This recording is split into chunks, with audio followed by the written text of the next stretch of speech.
اعوذ باللہ من الشیطان الرجیم بسم اللہ الرحمن الرحیم یا ایہا الذین آمنوا قوا انفسکم واہلیکم نارا صدق اللہ العظیم وصدق رسولہ النبی الکریم ونحن علی ذلک لمن الشاہدین والشاکرین والحمد للہ رب العالمین ان اللہ وملائکتہ یصلون علی النبی یا ایہا الذین آمنوا صلوا علیہ وسلموا تسلیما اللہم صلی علی سیدنا ومولانا محمد معدن الجود والکرم وآلہ وصحبہ وبارک وسلم۔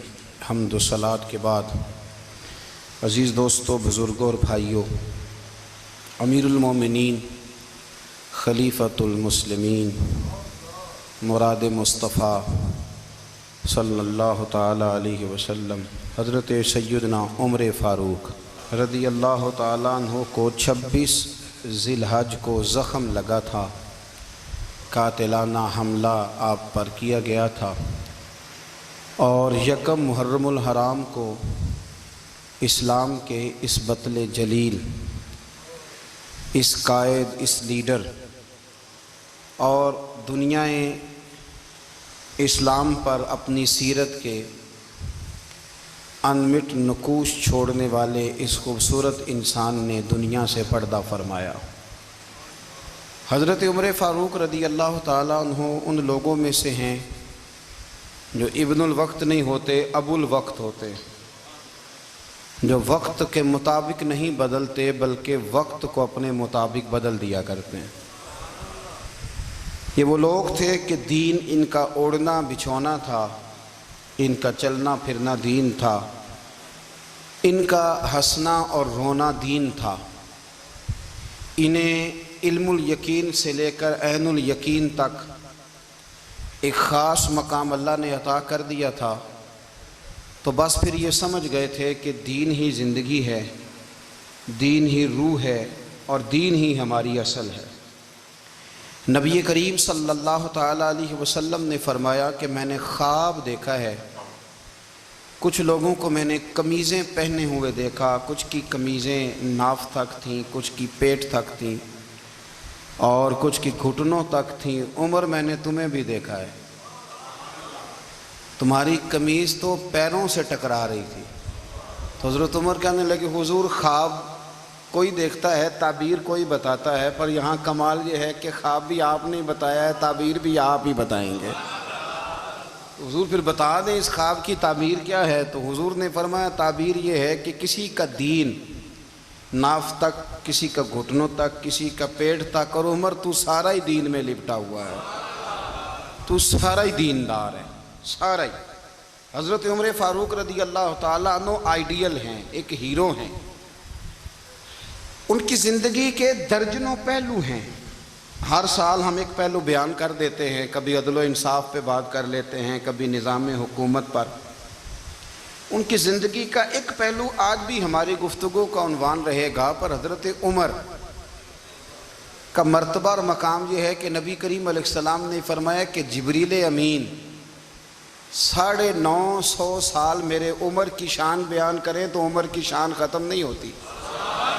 950 سال اگر حضرت جبریل بھی بیان کریں تو یہ مقام ہے سیدنا فاروق اعظم کا۔ اللہ تبارک و تعالیٰ نے جس طرح سارے نبیوں میں شان حضور کو عطا فرمائی، اسی طرح تمام نبیوں کے حواریوں میں سب سے زیادہ شان حضور کے غلاموں کو عطا فرمائی۔ قرآن مجید میں اللہ کریم نے فرمایا یا ایھا الذین آمنوا قوا انفسکم واہلیکم نارا، فرمایا اے ایمان والو، خود بھی جہنم کی آگ سے بچو اور اپنے گھر والوں کو بھی دوزخ کی آگ سے بچاؤ۔ خود بھی بچو اور اپنے گھر والوں کو بھی، کس کو جی؟ ہماری ساری نصیحتیں باہر والوں کے لیے۔ باہر ہمیں بہت بڑا لیکچر بھی دینا پڑے تو چلتا ہے، بہت بڑی داستان سرائی بھی کرنی پڑے تو چلتی ہے۔ سٹیٹس اور معیار یہ ہے کہ سارا کچھ باہر والوں کے لیے، اور گھر کے وہ پھول جن کی آبیاری بھی ہم نے کرنی تھی، کوئی جڑی بوٹیاں اور گائیں تو وہ کاٹنی بھی ہم نے خود تھیں، دھوپ اور چھاؤں کا خیال بھی ہم نے رکھنا تھا، وہاں ہماری نظر نہیں ہوتی۔ پڑوسی کے بچے کیا کر رہے ہیں یہ سارا پتہ ہوتا ہے، اور میرے گھر میں کیا گل کھل رہے ہیں اس کی مجھے خبر نہیں ہوتی۔ حضرت عمر فاروق نے جب یہ آیت نازل ہوئی تو فوراً عرض کیا، یا رسول اللہ صلی اللہ علیہ وسلم، اس کا کیا مطلب ہے کہ خود بھی دوزخ کی آگ سے بچو اور اپنے گھر والوں کو بھی بچاؤ؟ تو نبی کریم علیہ السلام نے فرمایا، عمر اس کا مطلب یہ ہے کہ جن چیزوں کا اللہ رسول تمہیں حکم دیتے ہیں تم اپنے گھر والوں کو ان چیزوں کا حکم دو، اور جن چیزوں سے اللہ رسول تمہیں منع کرتے ہیں تم اپنے گھر والوں کو بھی ان چیزوں سے منع کرو۔ حضرت عمر فاروق کی زندگی میں جو چیز آپ کو بہت زیادہ ملے گی نا وہ یہ ہے کہ آپ نے جتنا کڑا احتساب محاسبہ باہر والوں کا کیا ہے نا، اس سے زیادہ بڑھ کے اپنا اور اپنے گھر والوں کا کیا ہے۔ یہ بڑا عجیب معاملہ ہے کہ ہم جتنے لوگ ہیں ہمارا معیار یہ ہے کہ سامنے والا غلط ہے اور میں ٹھیک، یعنی دوسرے کا بچہ گلی میں نظر آ جائے تو اس کی غلطیاں نکلنی شروع ہو جائیں گی، اور میرا بچہ سارا شہر گھوم آئے ایک ٹائر پہ موٹر سائیکل پہ، تو ہم کہتے ہیں کہ ابھی بچہ ہے، انشاءاللہ سیانا ہو جائے گا۔ اگر ابا جی آج تک سیانے نہیں ہوئے کہ اس کو سمجھا لیں، تو پھر بیٹے کا سیانا ہونا تو ہو سکتا ہے کہ وہ 60-70 سال لگ ہی جائیں۔ گھر کے اندر جب تک توجہ نہیں ہوتی، اور سب سے پہلے جب تک اپنی ذات پر توجہ نہیں ہوتی، تو والد کا جب تک کردار بچے نہیں دیکھتے جب تک، اتنی دیر تک ان کا تبدیل ہونا ممکن نہیں ہوتا۔ حضرت عمر فاروق رضی اللہ تعالیٰ عنہ نا باہر والوں کا بھی بڑا سخت حساب کرتے تھے۔ بڑا ایک گورنر صاحب نے لباس بڑا شاندار پہننا شروع کر دیا تھا، تو حضرت عمر نے اتروا کے نا تو انہیں ٹاٹ کا لباس پہنا کے تو اونٹ چرانے کی ڈیوٹی دے دی تھی۔ اتنا سخت احتساب کرتے۔ کسائی کی دکان پر بھی 1-2 گھنٹے کھڑے ہوتے تھے۔ جو آدمی مسلسل 2 دن گوشت خریدتا تھا نا، فرماتے تھے اس کا ٹیکس بڑھا دو، لوگوں کو دال نہیں مل رہی اور یہ روز گوشت کھاتا ہے۔ حضرت فاروق اعظم، اس کو جزیہ کہا جاتا تھا، یا کچھ اور معاملات ہوتے تو بڑھا دیتے تھے۔ مسلسل جو 2 دن آدمی گوشت کھاتا تھا، فرماتے تھے مدینے میں غربت ہے، اگر یہ والا نظام تم کرو گے تو غریب لوگ کس کی طرف دیکھیں گے۔ لیکن اس سے زیادہ بڑھ کر جو ان کی زندگی کا معیار اور سٹیٹس تھا وہ یہ تھا کہ اپنے گھر کا خاص خیال رکھتے، خاص توجہ کرتے۔ ملک شام سے اور ایران سے کچھ لوگ آپ کی خدمت میں آئے، تو وہاں سے کچھ کنیزیں بھی آئیں، ان کے بادشاہ پیغام لے کے۔ شاہ ایران کی کنیز کو ملکہ نے کہا کہ نا حضرت عمر کی زوجہ کو دیکھ کے آنا ذرا کس طرح کی ہے۔ ہمارے ملک میں کیا کہتے ہیں، خاتون اول، جی خاتون، باقی سارے دوؤں میں خاتون اول، ذرا خاتون اول کو دیکھ کے آنا۔ تو وہ جب آئی نا گھر میں ملنے، تو کہا کہ مجھے میری ملکہ نے کہا تھا کہ عمر کی زوجہ سے، اہلیہ سے ملاقات کر کے آنا۔ تو حضرت عمر کی اہلیہ نے نا ایک جوڑا کپڑوں کا دے دیا ملکہ کے لیے، اور ایک خوشبو کی شیشی دے دی۔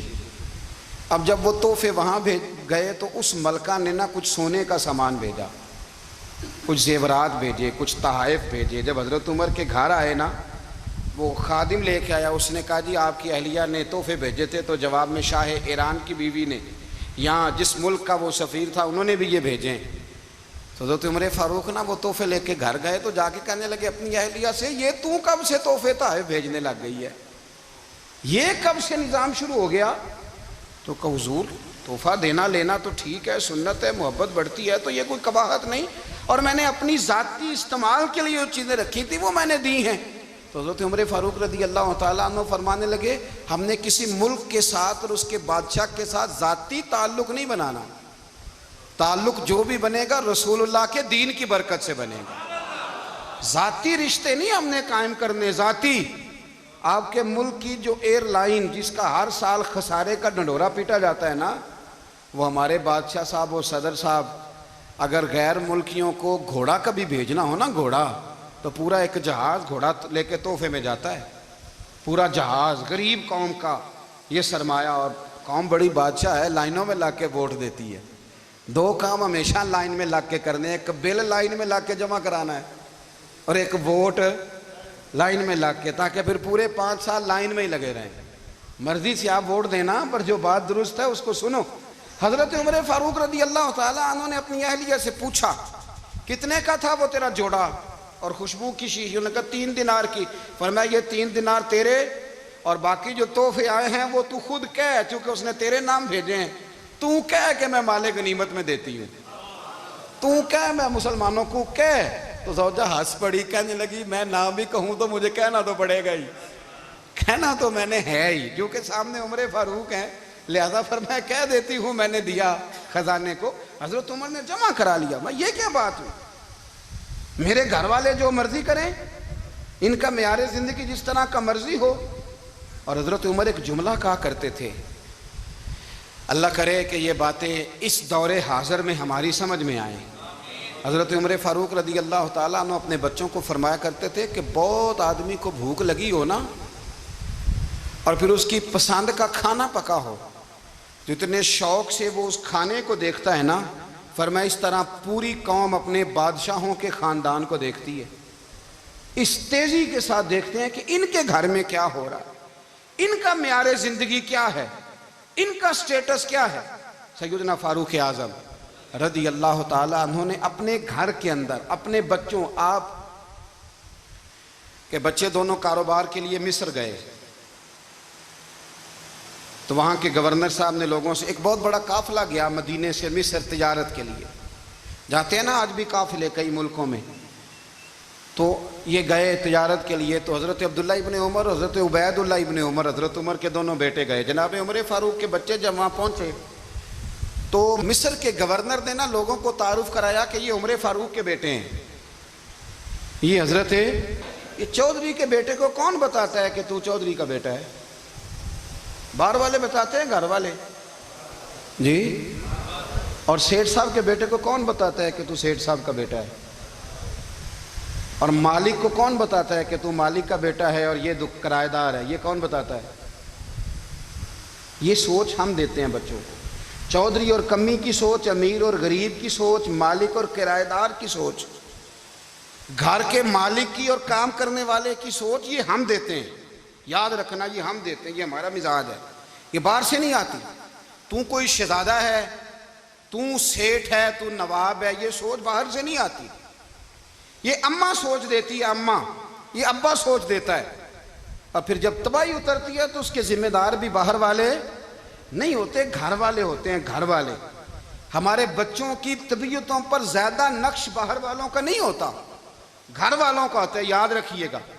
حضرت عمر فاروق رضی اللہ، بچے ہیں، شہزادے ہیں، وہ کاروبار کرنے گئے اور وہاں لوگوں نے بتایا گورنر صاحب نے کہ یہ فاروق اعظم کے بچے ہیں، امیر المومنین کے۔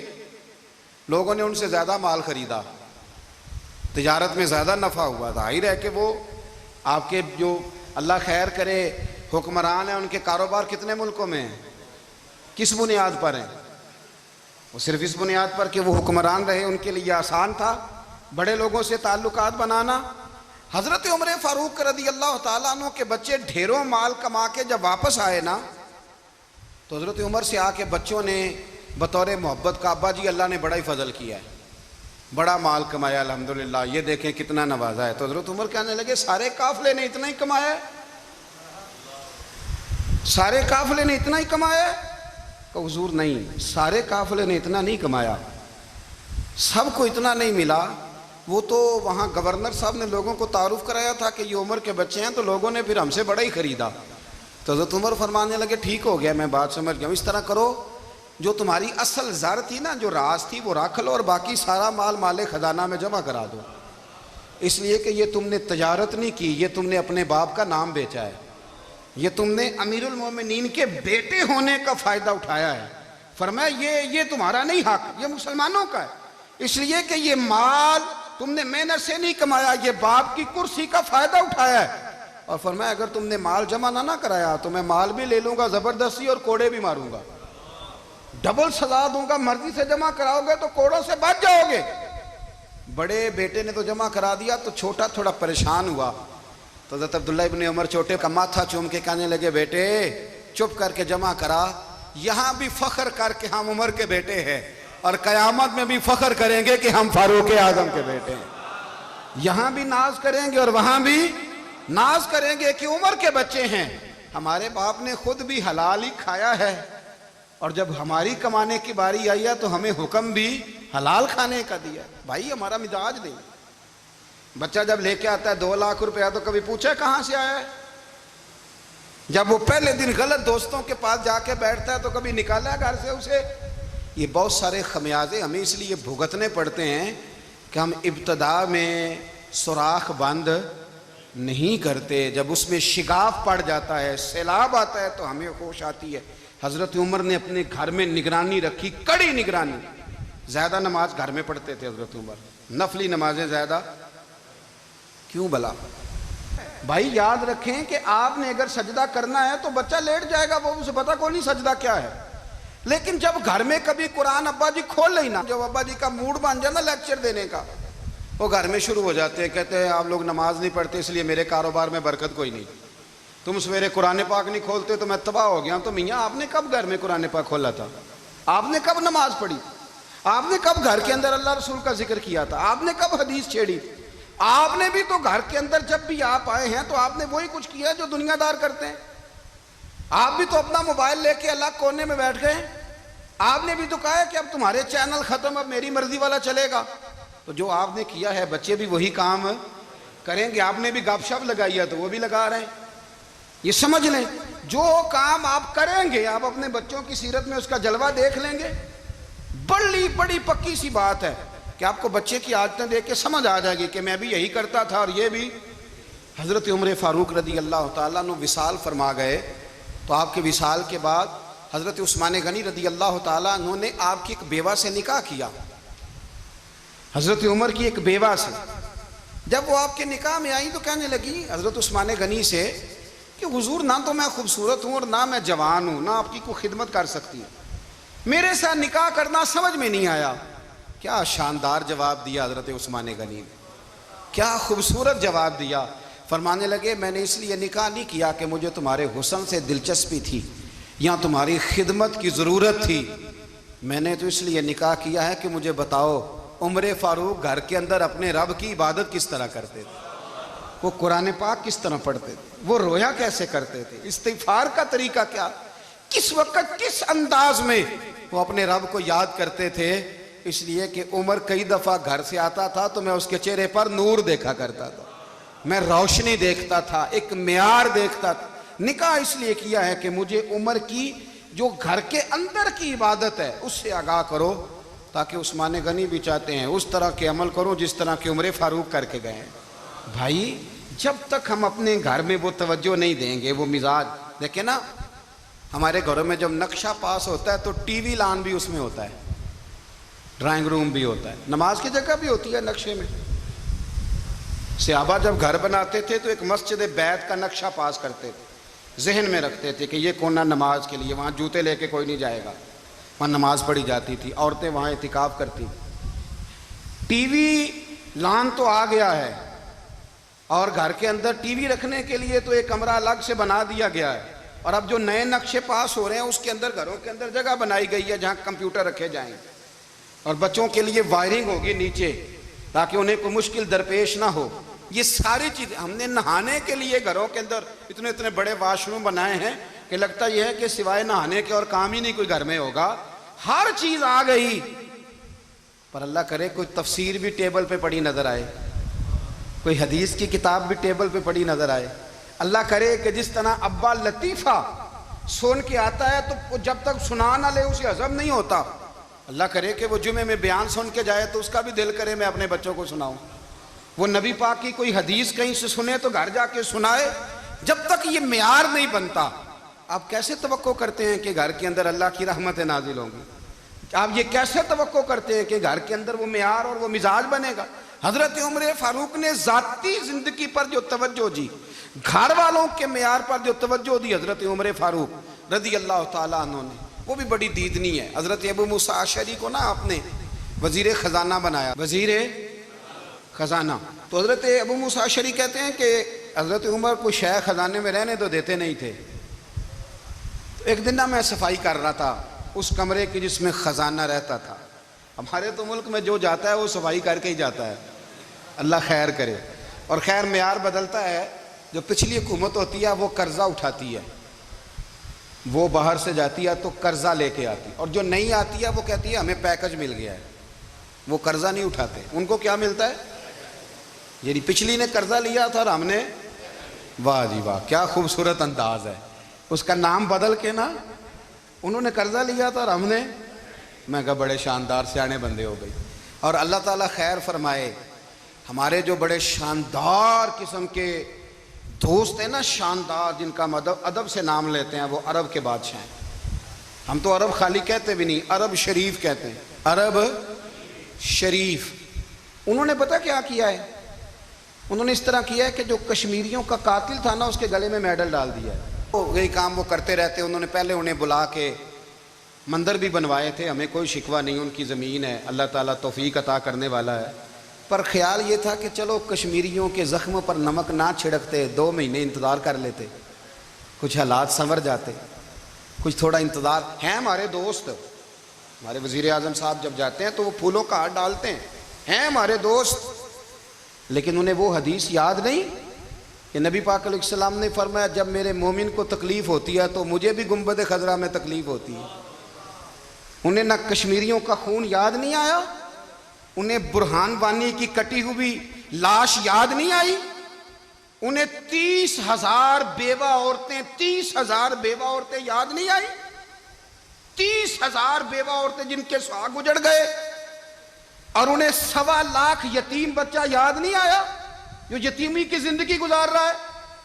اور اس کے باوجود بہت بڑے ذمہ دار ہیں وہ. مجھے پڑھ لینے دو آج احمد فراز کا شعر. وہ ہمارے مکتب کوئی ایسا نہیں کہ وہ مولوی تھا, وہ غیر جانبدار تھا, پر مجھے آج پڑھ لینے دو اس کا شعر. ایک کلیجے کا درد ہے, پڑھ لینے دو. اس نے کہا تھا کہ پڑھتا ہوں تو کہتی ہے یہ خالق کی کتاب ہے, مثل یہودی یہ سعودی بھی عذاب, اس قوم کے بارے میں کیا لکھوں فراز, کعبے کی کمائی سے جو پیتے ہیں شراب, کعبے کی کمائی سے جو پیتے ہیں شراب, اس قوم کے بارے میں کیا لکھوں فراز. کہ کعبے کی کمائی سے جو پیتے ہیں شراب, میں خیال نہیں آیا تمہارا صرف دین یہ ہے کہ قبریں گرا دو, مزارات گرا دو, فقط یہ دین ہے؟ کوئی نبی پاک کے روزے کی طرف منہ کرے تو اسے مشرک کہو, یہ دین ہے؟ اس کا نام مذہب رکھا ہے تم نے. مذہب تو اس کا نام ہے کہ جو رسول اللہ کا نام لینے والا ہے وہ ہمارا یار ہے, اور جو نبی پاک کا نام لینے والا نہیں, ہمارا اس سے کوئی تعلق ہے. یہ دین ہے. حضرت عمر فاروق کی سیرت سنا رہا ہوں, حضرت عمر کی. حضرت ابو موسیٰ اشعری نے ایک عیسائی کو منشی رکھا تھا, اکاؤنٹ آفیسر حضرت ابو موسیٰ اشعری نے. تو حضرت عمر فاروق بول پڑے, کہنے لگے تمہیں مسلمان کوئی نہیں ملا تھا, کلمہ گو نہیں تمہیں نظر آئے, کشمیریوں کی لاشیں نظر نہیں آتی, ان کا خون بہ رہا ہے, تباہی اتر رہی ہے, اور تم قاتل کو گولڈ میڈل پہنا رہے ہو. اور یاد رکھنا جب مسلمانوں کی بچیاں روندی جاتی ہوں نا تو پھر اسلام امن کا درس نہیں دیتا, پھر اسلام جہاد کی بات کرتا ہے, پھر اسلام جہاد کی بات کرتا ہے, جہاد کی. وہ قومیں غیرت مند نہیں ہوتی کہ جن کے گھروں میں آگ لگی ہو اور وہ غیروں کو ہار پہناتی پھریں. اللہ کا کچھ خوف کرو, زندگی مختصر ہے. دبئی میں کتنے رہے اور کتنے چلے گئے, خدا را کچھ خدا. تم سے اچھے تو وہ نیو یارک کے رائٹر ہیں جو کم از کم اپنے کالموں میں کشمیر کی بات کرتے ہیں. تم سے اچھا برطانیہ کا وہ شخص ہے جو کم از کم BBC لندن پہ رپورٹ جاری کرتا ہے تو کہتا ہے کشمیر پہ ظلم ہو رہا ہے. تم سے تو وہ اچھے رہ گئے. تم نے بات کرنا تو دور کی بات, تم نے دشمنوں کے گلے میں ہار پہنانے شروع کر دیے. کل جب پوچھیں گے بلا کے تم کو اپنے سامنے, کیا جواب جرم دو گے تم خدا کے سامنے؟ بڑی تکلیف ہوئی, بڑی تکلیف ہوئی. وہ نا منصور حلاج کو پھانسی دی جا رہی تھی تو حضرت جنید بغدادی بھی آ کے دیکھنے لگے. تو منصور حلاج کہنے لگے بابا سارا زمانہ دیکھے پر تو نہ دیکھ, سارا زمانہ تماشا دیکھے انہیں تو پتہ کوئی نہیں نا, تو نہ دیکھ. عرب شریف والو, ٹرمپ اسے انعام دیتا تو تکلیف کوئی نہیں تھی, ملکہ وکٹوریا اسے انعام دیتی تو تکلیف کوئی نہیں تھی, پر تم تو نہ ایسا کرتے. تم تو اپنے تھے, تم تو کلمہ گو تھے, تم تو یہ ظلم نہ کرتے, تم تو یہ حرکت نہ کرتے. میں کہتا ہوں ٹھہر ہی جاتے. جانا نہیں دنیا سے, اللہ کے حضور حاضر نہیں ہونا. جب رسول اللہ قبر میں آئیں گے تو کیا جواب دو گے؟ خدا را حضور نے فرمایا تھا گناہ روک نہیں سکتے تو دل میں ہی برا جان لو. ذالک اضعف الایمان، یہ کمزور ایمان ہے، کم از کم اتنی حد تک تو آ جاؤ، دشمن سے گلے تو نہ ملو. خدا را سمجھیں، ہمارا پہلا تعارف یہ ہے کہ ہم رسول اللہ کے غلام ہیں. اقبال نے کہا تھا وطن کا بت نہ بنانا، وطن کو بت نہ بنانا. اقبال کہنے لگے ان تازہ خداؤں میں بڑا سب سے وطن ہے، جو پیرہن اس کا ہے وہ مذہب کا کفن ہے. اس لیے کہ بازو تیرا توحید کی قوت سے قوی ہے، اسلام تیرا دیس ہے. اسلام تیرا دیس ہے، کیونکہ تو مصطفی ہے، تو نبی پاک والا ہے، مصطفیٰ والا. اسلام تیرا دیس ہے، تو مصطفی ہے. امریکہ میں جو مسلمان رہتا ہے ہمارا بھائی ہے، اور پاکستان میں جو مرزائی رہتا ہے اس سے ہمارا کوئی تعلق نہیں ہے. حضرت عثمان غنی نے اپنے چچا کے بیٹے سے کہا تھا کہ تو کلمہ نہیں پڑھتا تو تیرا میرا رشتہ کوئی نہیں. بلال حبش سے آیا ہے پر میرے نبی کا غلام ہے تو سگے بھائیوں سے بھی آگے ہے.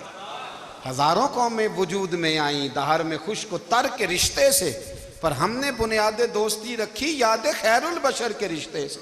اپنی ملت پر قیاس اقوام مغرب سے نہ کر، خاص ہے ترکیب میں قوم رسول ہاشم. کچھ خیال کرے، پہلا تعارف دین ہے. اگر دین نہیں تو پھر کسی وطن کی کوئی ضرورت. اس لیے کہ پاکستان کا تصور اقبال نے پیش کیا نا، تو اقبال کہنے لگے ان تازہ خداؤں میں بڑا سب سے وطن ہے جس کو تم بت بنا کے پوجتے ہو. ہمارا وطن تو ہمیں جان سے زیادہ پیارا ہے، پر پہلے پاکستان نہیں، پہلے اسلام. پہلے اسلام تیرا دیس ہے، تو مصطفی ہے. تو آمدام برسر مطلب حضرت عمر فاروق رضی اللہ تعالی عنہ. حضرت سیدنا ابو موسیٰ اشعری کہتے ہیں کہ میں نے نا صفائی کی، مال غنیمت کی میں نے صفائی کی، تو ایک دینار مجھے نا کہیں پڑا ہوا مل گیا.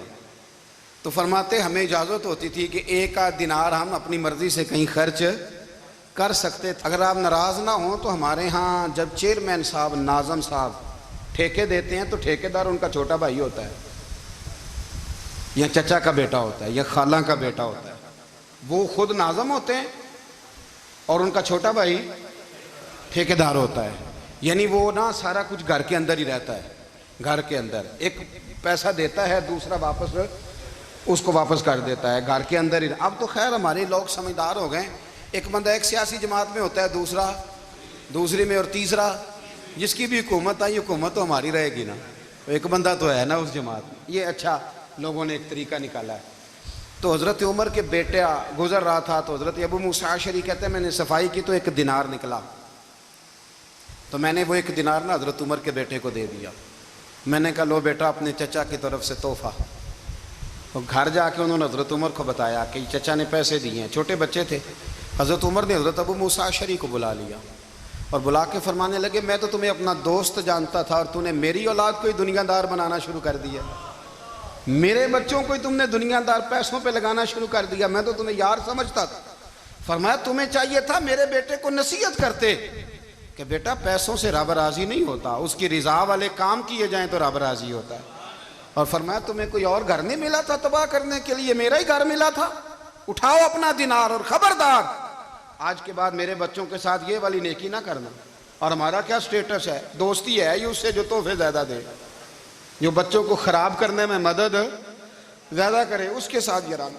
حضرت عمر نے گھر پہ اور سب سے بڑھ کر اپنی ذات پہ توجہ کی. حضرت ابو مالک رضی اللہ تعالیٰ عنہ کہتے ہیں میں عمر کے پیچھے پیچھے ایک باغ میں گیا، اکثر اس باغ میں جایا کرتے تھے. اور عمر جا کے نا تو درخت کے نیچے بیٹھ گئے اور فرمانے لگے او امیر المومنین اللہ سے ڈر جا، ورنہ جس رب نے حکومت دی ہے وہ عذاب بھی بڑا دے گا. ڈر جا رب سے. کبھی ساری زندگی حضرت عمر نے اپنا کوئی تعارف نہیں کرایا، کبھی نہیں. ایک بندے نے آپ کے سامنے تعریف کر دی آپ کی تو فرمانے لگے تو خود بھی ہلاک ہوا اور مجھے بھی ہلاک کر دیا. کیا ضرورت پڑی ہے میری تعریفیں کرنے کی؟ اتنی دیر میری تعریف میں لگائی. اللہ کا ذکر کرتا رب تجھے ثواب دیتا، حضور پہ درود پڑھتا تو رب تیرے اوپر رحمتیں نازل کرتا. کس چکر میں ہے؟ آج جتنا اچھی کوئی خوشامد کرے اتنی اچھی وزارت ملتی ہے، جتنی اچھی اس کو جو ہے وہ چاپلوسی کرنی آیا درجہ بھی اسے اتنا ہی اچھا ملتا ہے. حضرت عمر فاروق رضی اللہ تعالیٰ عنہ آپ کے بیٹے کہتے ہیں، صاحب فتوح الشام نے لکھا ہے آپ کے صاحبزادے کہتے ہیں میں نکلا تو میرے ابا جی نا اپنی پشت پر مشکیزہ رکھ کے کنویں سے پانی بھر کے آ رہے تھے۔ میں دوڑ کے آگے گیا، میں نے کہا ابا جی مجھے دے دے۔ فرمانے لگے بیٹا تیرا کیا خیال ہے، کوئی اور نہیں تھا مشکیزہ بھر کے لانے کے لیے، تیرا کیا خیال ہے؟ کہا ابا جی بڑے لوگ تھے پر آپ کیوں اٹھا رہے ہیں؟ فرمانے لگے نفس نا ذرا میرا بڑا ہو گیا تھا، اسے ذرا ذلیل کر رہا ہوں، ذرا اپنا محاسبہ کر رہا ہوں، یہ مجھے کہہ رہا تھا تو بڑی چیز ہے، تو میں نا ابھی مشکیزہ گھر رکھ کے آؤں گا، پھر تیری ماں نے مجھے کہا ہے کہ گھر میں لکڑیاں کوئی نہیں جلانے کے لیے، پھر میں جنگل سے لکڑیاں کاٹ کے لاؤں گا۔ اب میں امیر المومنین بن کے نا تو میرا نفس تھوڑا بڑا ہو گیا۔ اب یقین کریں ہمارا آزما خراب ہو جاتا ہے جب تک ہمارا تعارف صحیح نہ ہو، ہمارا تعارف ٹھیک نہ ہو، میں یہ ہوتا ہوں میں وہ ہوتا ہوں، چھوڑ مٹی دیں تے مٹی رہنا ہی، مٹی دیں تے مٹی دیں تے مٹی رہنا ہی، ایویں کادی بلے بلے اج مٹی دے اتے بندیا تے کل مٹی دے تھلے، مٹی دیں تے مٹی رہنا ہی، کادی بلے، مجھے پوچھ لو مجھے جان لو میرا نام لے لو، میں بھی آیا ہوں، میں بھی ہوتا ہوں، میرا بھی یہ تذکرہ ہے، میں بدکار پرانا خادم کسے در ملی نہ ٹوئی، اے تے واصف یار نے نظر جو کیتی تے واصف واصف ہی ہوئی۔ یہ تو بڑی بات کی بات ہے، تو بات کی بات ہے صاحب، ورنہ من نانم کے من نانم، جو ہم ہیں اس کا ہمیں پتہ تو ہے نا بھائی۔ کبھی بھی یہ جو ذات کا چکر ہے نا میں بھی ہوں مجھے بھی، او بھائی یاد رکھو میں کون ہوں، یہ جو نام نمود اور یہ خواہشیں اور یہ جو وقار، یہ تو کمزور لوگوں کا طریقہ ہے، جس کو اپنا تعارف کرانا پڑ گیا اس سے بھی زیادہ کمزور کوئی ہے، فوٹو میں دکھاتا پھرتا ہے فلانے کے ساتھ فوٹو فلانے، تو کمزور بندے یہ کام کرتے۔ حضرت عمر فاروق اللہ اکبر، حضرت عمر جیسا بندہ 24 لاکھ مربع میل کا حکمران، اور شاہ روم کو خط لکھ کے کہتا ہے میں منت نہیں کرتا میں حکم دیتا ہوں، اتنا تگڑا بندہ۔ جنگ قادسیہ کے لیے حضرت سعد بن ابی وقاص کو بھیجا، فتوح شام پڑھ کے دیکھیں، حضرت عمر بڑے پریشان ہیں، اتنے دن ہو گئے کوئی رپورٹ ہی نہیں آئی، اب تو موبائل ہے نا، ایک ایک منٹ کی رپورٹ لیں آپ، بلکہ آپ ایک ایک منٹ کی فوٹو لیں، آپ رپورٹ تو دور رہ گئی۔ حضرت عمر فاروق رضی اللہ تعالیٰ عنہ بڑے پریشان ہیں کہ قادسیہ میں حضرت سعد بن ابی وقاص کے ساتھ لوگ جہاد کرنے گئے، رپورٹ کوئی نہیں آ رہی، اتنے پریشان تھے کہ باہر نکل کے نا اس رستے پہ بیٹھ جاتے جو رستہ قادسیہ کی طرف سے آتا تھا، اس جو بھی آتا جاتا پوچھتے جنگ کے کیا حالات ہیں۔ ادھر جب اللہ نے فتح دے دی نا تو حضرت سعد بن ابی وقاص رضی اللہ تعالیٰ عنہ نے نا ایک قاصد کو خط دے کے بھیجا، کہنے لگے عمر کے پاس جاؤ، انہیں اطلاع دو کہ الحمدللہ اللہ نے اسلام کو فتح عطا کر دی۔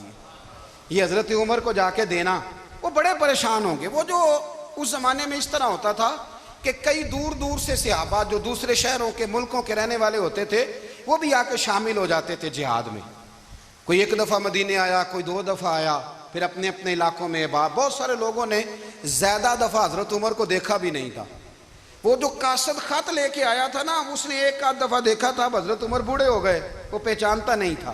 میری بات کی سمجھ آ رہی ہے آپ حضرات کو؟ ادھر سے وہ خط لے کے آ گیا، حضرت عمر مدینے سے باہر نکل کے اس روڈ پہ بیٹھے تھے جو قادسیہ سے آتا تھا، جب وہ اس آدمی کو آتے دیکھا تو حضرت عمر اٹھ کے کھڑے ہو گئے، فرمانے لگے قادسیہ سے آ رہے ہو؟ وہ کیا کہتا ہے؟ پھٹے پرانے کپڑے، ٹوٹے ہوئے جوتے، سر پہ پرانی پگڑی، کہنے لگے غلام مدینے کے رہنے والے ہو؟ حضرت عمر کہنے لگے ہاں مدینے کا ہوں۔ کہا میں قادسیہ سے آیا ہوں، الحمدللہ اللہ نے اسلام کو فتح دے دی ہے، الحمدللہ کفر کی کمر ٹوٹ گئی ہے۔ اس نے یہ بات کر کے تو گھوڑے کو ایڑی لگائی، گھوڑا دوڑنے لگا مدینے کے، حضرت عمر بھی ساتھ ساتھ دوڑ رہے، فرمانے لگے اچھا بتاؤ خالد بن ولید کا کیا حال ہے؟ تھوڑا آگے جا کے فرمانے لگے اسامہ بن زید کیسے ہے؟ وہ کہتے ہیں ٹھیک ہے۔ پھر اس نے اور گھوڑا، عمر ساتھ ساتھ دوڑ رہے ہیں، ساتھ ساتھ 24 لاکھ مربع میل کا حکمران، ایک جوتا پیر سے نکل گیا، عمر دوڑ رہے ہیں۔ آگے جا کے پوچھتے ہیں سعد بن ابی وقاص کا کیا حال ہے؟ کہ حضور وہ بھی ٹھیک ہے۔ کتنے لوگ میرے شہید ہو گئے مسلمانوں میں سے؟ کہنے لگا صحیح گنتی کا نہیں پتا، یہ لفظ ادا ہوتے ہوتے مدینے کی سرحد آ گئی۔ لوگوں نے عمر کو گھوڑے کے ساتھ دوڑتے دیکھا تو کہا امیر المومنین کیوں دوڑ رہے ہیں؟ وہ غلام چھلانگ لگا کے نیچے آیا، قدموں میں بیٹھ گیا، کہنے لگا حضور آپ نے بتایا ہی نہیں آپ امیر المومنین ہیں۔ آپ فرمانے لگے کیا بتاتا؟ میں تو اونٹ چرانے والے کا پتر ہوں، کیا بتاتا؟ وہ عمر ہوں جس نے اپنے گناہوں کا حساب دینا ہے، کیا بتاتا؟ جو سعد بن ابی وقاص کو جہاد پہ بھیج کے خود بزدلوں کی طرح گھر میں بیٹھا ہے، کیا بتاتا؟ کوئی حیثیت نہیں، کوئی تار، تو نے اچھا کیا، تو مجاہد تھا، مجھے ساتھ ساتھ دوڑایا، تو نے اچھا کیا۔ جتنے لوگ تھے چیخیں مار کے رونے لگے۔ حضرت فاروق اعظم سے کہنے لگے عمر جب تک تیرے جلوے رہیں گے اللہ کامیابیاں ہی عطا فرمائے گا، جب تک تیرا رنگ رہے گا اللہ تعالیٰ نوازتا ہی رہے گا۔ کچھ نہیں، کبھی اپنا آپ ظاہر ہی نہیں کیا۔ بہت بڑے تھے، بہت بڑے تھے حضرت عمر، بڑے تھے، لیکن ساری زندگی اپنے محاذ۔ حضرت ابو رافع غلام تھے، قرآن پاک بڑا سونا پڑھتے تھے۔ حضرت عمر جب بھی انہیں ملتے کہتے ابو رافع تو عمر سے اچھا ہے، قرآن بڑا شاندار پڑھتا ہے۔ تو وہ کہتے حضور اگر میں قرآن صحیح پڑھتا ہوں تو آپ کو قرآن کی تشریح زیادہ صحیح آتی ہے، آپ بھی تو مجھ سے افضل ہیں۔ تو آپ فرماتے نہیں، پھر بھی تو مجھ سے افضل ہے۔ کیوں؟ اس لیے کہ تو اپنے غلام، اپنے آقا کی نوکری بھی ٹھیک کرتا ہے اور رب کی عبادت بھی ٹھیک کرتا ہے، اور مجھے خالص صرف عبادت کرنی ہوتی ہے، وہ بھی ٹھیک نہیں کر پاتا۔ ساری زندگی اپنا محاسبہ، ساری زندگی اپنے گریبان میں دیکھا، ساری زندگی اپنے آپ کو پرکھا، اپنے آپ کو ٹٹولا۔ 62 سال عمر بیت گئی۔ حضرت حذیفہ بن یمان ایک صحابی تھے، میرے نبی کریم علیہ السلام ان سے راز کی باتیں کرتے تھے۔ ہر بندے کا ہاضمہ ٹھیک نہیں ہوتا، سب سے راز کی بات نہیں کرنی چاہیے۔ حضرت حذیفہ بن یمان کہتے ہیں حضور راز کی باتیں بتاتے۔ مدینہ منورہ میں جو منافقین تھے ان کی لسٹ بھی نبی پاک نے حضرت حذیفہ بن یمان کو دی تھی۔ جب کوئی مشکوک آدمی مر جاتا نا تو صحابہ کہتے ہیں ہم دیکھتے اگر حضرت حذیفہ نے جنازہ پڑھا ہے تو ہم بھی جنازہ پڑھ لیتے۔ نبی پاک نے بھی کچھ جنازے نہیں پڑھے، ترمذی میں ہے، فرمایا عثمان سے جو بغض رکھے اس کا جنازہ نہیں پڑھیں گے۔ حضرت حذیفہ بن یمان اگر جنازہ پڑھتے تو لوگ پڑھتے، وہ نہ پڑھتے تو لوگ جنازہ نہ پڑھتے۔ حضرت حذیفہ بن یمان کہتے ہیں جناب عمر فاروق کی خلافت کے آخری ایام تھے، کچھ دنوں کے بعد وہ شہید ہو گئے۔ فرماتے آدھی رات کا وقت تھا، میں گھر میں سویا تھا بڑا بے فکر، اچانک میرے دروازے پہ دستک ہوئی، میں گھبرا کے اٹھا، اتنی رات کو کون آیا؟ کہتے ہیں قربان جاؤں، دروازے پہ گیا تو امیر المومنین فاروق اعظم دروازے پہ۔ میں نے کہا عمر کوئی حکم تھا تو مجھے بلا لیتے۔ کہنے لگے میں نا امیر بن کے نہیں آیا، تیرا ویر بن کے آیا ہوں۔ امیر المومنین کی حیثیت سے سرکاری کام سے بلاتا تو وہاں بلاتا، مجھے ایک ذاتی کام پڑ گیا۔ کہتے ہیں میں نے عمر کو گھر کی اندر بلا کے چارپائی پہ بٹھایا، میں نے کہا حضور میں غریب آدمی، میں کیا آپ کے کام آ سکتا ہوں؟ تو کہتے ہیں انہوں نے نا مجھے ساتھ بٹھا لیا، پھر میرا ہاتھ پکڑ لیا، کہنے لگے تو عمر کو جانتا ہے؟ عمر جھوٹ نہیں بولتا، تو جانتا ہے عمر وعدوں کا پکا ہے؟ کہا حضور جانتا ہوں۔ کہا میں اس وقت آیا ہوں جب دیکھ بھی کوئی نہیں رہا۔ حضرت حذیفہ بن یمان کہتے ہیں پریشان ہو گیا، حضور پہلیاں نہ بجھوائیں، مہربانی کریں بتائیں کدھر آئے ہیں؟ تو حضرت عمر فاروق فرمانے لگے 62 سال کا ہو گیا ہوں، 63 میں چل رہا ہے، داڑھی سفید ہو گئی ہے، پھل پک گیا، اٹھ فریدہ ستیا، داڑھی آ گئی پور، اگا نیڑے آ گئی، پیچھا رہ گئی دور، اب قبر اشر کا معاملہ صاف نظر آنے لگا ہے۔ کہا حضور مجھ سے کیا چاہتے ہیں؟ حضرت عمر رو پڑے، کہنے لگے آج میں عشاء کے بعد نکلا ہوں تو نبی پاک کے صحابہ مجھے نیک کہہ رہے تھے، پھر میں نے بچوں کی ماں سے اور بچوں سے بھی پوچھا ہے، وہ بھی مجھ سے راضی ہیں، پر حذیفہ تیرے ساتھ نبی پاک راز کی باتیں کرتے تھے، سچ بتا کہیں عمر کا نام منافقوں میں شامل تو نہیں؟ سچ بتا ان منافقین میں تو شامل نہیں، کہیں اوپر سے تو نہیں سارا کچھ؟ حضرت حذیفہ بن یمان کہتے ہیں میں باپ کے مرنے پہ اتنا نہیں رویا جتنا عمر کے سوال پہ رویا۔ میں قدموں میں بیٹھ گیا، میں نے کہا نہیں عمر یہ تو میں نے نہیں سنا، لیکن یہ میں نے نبی پاک سے ضرور سنا ہے کہ میرے بعد اگر کوئی نبی ہوتا تو عمر ابن خطاب ہوتا۔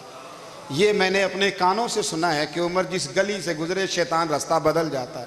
یہ میں نے اپنے کانوں سے سنا ہے کہ 950 سال حضرت جبریل جناب عمر کی شان بیان کریں تو پھر بھی بیان نہیں ہو سکتا، یہ میں نے ضرور سنا۔ دوستو ساری زندگی حضرت عمر نے اگر دوسروں کا محاسبہ کیا تو اپنا اور اپنے بچوں کا بھی کڑا خیال رکھا، اپنی ذات پر بڑی توجہ دی۔